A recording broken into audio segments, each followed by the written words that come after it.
O ito, natikman mo na ba yan? Kaya kung ako sa'yo, tikman mo na rin ito. Punta ka lang sa pinakamalapit na SM at meron silang mga branch doon. Ito nga pala yung cheesy corn dog nila. Ito naman yung odeng. At ito yung tteokbokki. Siya nga pala, Nami PH nga pala yung pangalan ng store nila.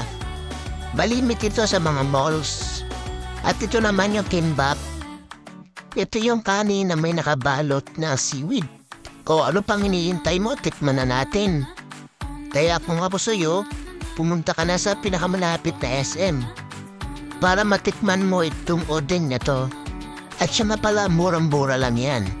At ito naman yung bibimbap nila. Hindi kalakihan yung serving pero mabubusog ka. Ayan, kitang-kita naman, di ba? Ito na nga, dahil uso yung mekos-mekos, kaya pinag-mekos-mekos ko muna. Kaya ito, habang mainit, mekos-mekos muna. Yung itlog at saka yung mga side dishes niya. Meron na yung kasamang sauce, depende na lang sa'yo. Kung kulang pa, pwede ka mag-request. Pwede din siguro may spicy kung type mo naman, baanghang. Kaya kung ako sa'yo, yakagin mo na ang jowa mo na piling Koreana. Tapos habang pumakain kayo, manood kayo ng K-drama. Pag natikman niya ito, siguradong aaraw-arawin kang yayain dito sa Nami.ph. Ewan ko nga bakit nasasarapan tayo sa pagkain ng Korean.